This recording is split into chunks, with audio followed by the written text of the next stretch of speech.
വീട്ടിൽ എളുപ്പത്തിൽ ഉണ്ടാക്കാവുന്ന ഒരു റെസ്റ്റോറൻറ്റ് സ്റ്റൈല് ചില്ലി എഗ്ഗിൻ്റെ റെസിപ്പിയാണ് ഇത്. 5 മിനിറ്റിൽ തന്നെ നമുക്കിത് റെഡിയാക്കാം.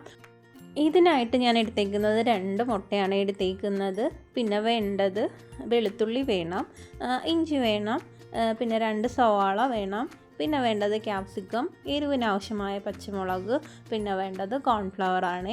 കോൺഫ്ലവർ 2 സ്പൂണ് 1 ഗ്ലാസ് വെള്ളത്തിൽ നമ്മളൊന്ന് കലക്കി വെക്കണം.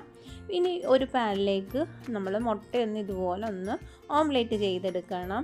ഒരു ഷേപ്പില്ലാത്ത രീതിയിൽ വേണം നമ്മൾ ഓംലേറ്റ് ചെയ്തെടുക്കാനും.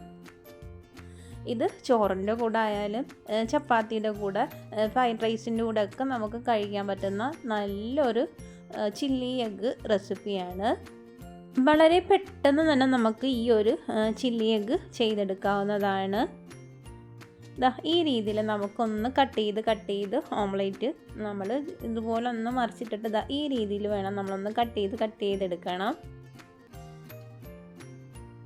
അങ്ങനെ എല്ലാം ഞാൻ കട്ട് ചെയ്ത് ഞാനിതൊരു പാത്രത്തിലിട്ട് മാറ്റിയിട്ടുണ്ട്. നമുക്ക് അതേ പാനിൽ തന്നെ 1 സ്പൂണ് ഓയിൽ ഒഴിച്ച് കൊടുത്ത് ഇതിലേക്ക് നമുക്ക് ഇട്ട് കൊടുക്കേണ്ടത് വെളുത്തുള്ളിയും, 1 സ്പൂൺ വെളുത്തുള്ളി, 1 സ്പൂൺ ഇഞ്ചി, ഇത് രണ്ടും നമുക്കൊന്ന് ഇട്ട് കൊടുക്കണം. നമ്മളത് ചതച്ചെടുക്കരുത്.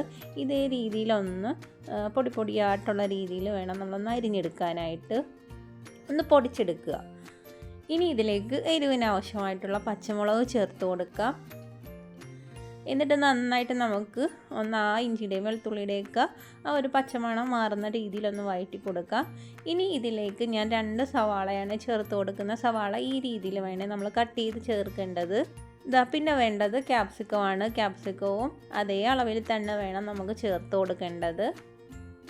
എന്നിട്ട് ആവശ്യത്തിന് ഉപ്പ് ചേർത്ത് കൊടുക്കാം. ഉപ്പ് ചേർത്ത് കൊടുത്ത് നന്നായിട്ട് നമുക്ക് ഒന്ന് വഴറ്റിയെടുക്കണം. അതുപോലെ തന്നെ നമുക്ക് എരിവ് അത്യാവശ്യം വേണമെന്നുണ്ടെങ്കിൽ ഈ സമയം നമുക്ക് ഗ്രീൻ ചില്ലി അത്യാവശ്യം നമുക്ക് ഇതിൽ ചേർത്ത് കൊടുക്കാവുന്നതാണ്. ഇതിൽ വെള്ളം ചേർക്കാതെ വേണം നമ്മൾ ഈ ഒരു സവാളയായാലും ക്യാപ്സിക്കം എല്ലാം ആ എണ്ണയിൽ വഴണ്ട് തന്നെ വെന്ത് കിട്ടണം. വെള്ളം നമ്മൾ ചേർത്ത് കൊടുക്കുകയും ചെയ്യരുത്. ഉള്ളിയെല്ലാം നല്ല രീതിയിൽ വഴണ്ട് വന്നിട്ടുണ്ട്. ഇതിലേക്ക് ഞാൻ 1 സ്പൂൺ അളവിൽ സോയാ സോസാണ് ഒഴിച്ചു കൊടുക്കുന്നത്. പിന്നെ വേണ്ടത് ടൊമാറ്റോ സോസാണ് ചേർത്ത് കൊടുക്കുന്നത്.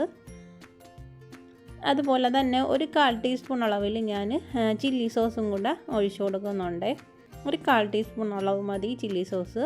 പിന്നെ അതുപോലെ തന്നെ ഒരു 1/4 ടീസ്പൂൺ അളവിൽ കാശ്മീരി ചില്ലിയാണ് ചേർത്ത് കൊടുക്കുന്നത്. എന്നിട്ട് നന്നായിട്ടൊന്ന് മിക്സ് ചെയ്തെടുക്കാം. നമുക്കിതിൽ ഗ്രേവി ടൈപ്പ് വേണമെന്നുണ്ടെങ്കിൽ നമുക്ക് കോൺഫ്ലവർ കലക്കിയ ആ ഒരു വെള്ളം ചേർത്ത് കൊടുത്താൽ മതി. അഥവാ ഡ്രൈ ആയിട്ടിരുന്നാൽ മതിയെങ്കിൽ ഇങ്ങനെ ആയാലും നമുക്കത് കഴിക്കാവുന്നതാണ്. നല്ല രീതിയിലൊന്ന് വഴറ്റിയെടുക്കാം.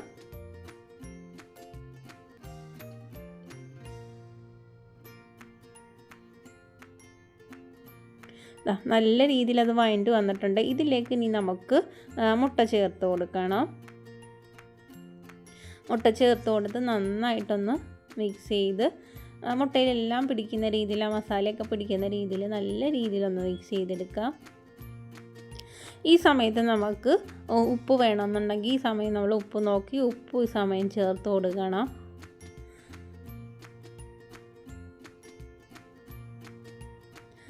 നല്ല രീതിയിൽ അത് മിക്സായി വന്നിട്ടുണ്ട്. ഈ സമയത്ത് നമ്മൾ ആ ഒരു കോൺഫ്ലവർ കലക്കി വെച്ച ആ ഒരു വെള്ളം നമുക്കിതിലേക്ക് ചേർത്ത് കൊടുക്കാം. നമ്മുടെ ഗ്രേവിക്ക് കണക്കിന് വേണം നമ്മൾ ആ ഒരു വെള്ളം കൂടെ ചേർത്ത് കൊടുക്കാനായിട്ട്.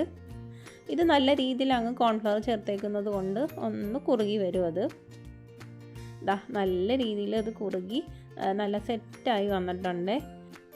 നല്ല രീതിയിൽ നമുക്ക് ഒന്ന് മിക്സ് ചെയ്തെടുക്കാം. എല്ലാവരും ഒന്ന് ട്രൈ ചെയ്ത് നോക്കുക. എല്ലാവർക്കും ഇഷ്ടപ്പെടും. ഇത് നമുക്ക് ചോറിൻ്റെ കൂടെ ആയാലും ചപ്പാത്തിയുടെ കൂടെ ഒക്കെ നമുക്ക് കഴിക്കാൻ പറ്റുന്ന നല്ലൊരു എഗ് ചില്ലിയാണ് ഇത്. അത് നമുക്ക് എരിവൊക്കെ അത്യാവശ്യം വേണ്ടവർക്കാണെന്നുണ്ടെങ്കിൽ എരിവ് ചേർക്കുകയും ചെയ്യാം. എരിവ് കുറച്ച് മതിയെങ്കിൽ അങ്ങനെ നമുക്കിതിൽ ചേർത്ത് നമുക്ക് ഈ ഒരു എഗ് ചില്ലി ചെയ്തെടുക്കാവുന്നതാണ്. എല്ലാവരും ഒന്ന് ട്രൈ ചെയ്ത് നോക്കുക. നല്ല ടേസ്റ്റിയാണിത്.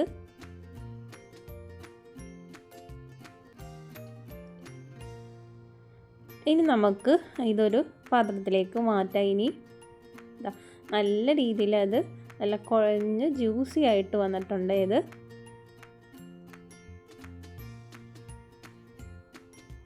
ഞാനതൊരു പാത്രത്തിലേക്ക് മാറ്റിയിട്ടുണ്ട്. എല്ലാവരും ഒന്ന് ട്രൈ ചെയ്ത് നോക്കുക, എല്ലാവർക്കും ഇഷ്ടപ്പെടും.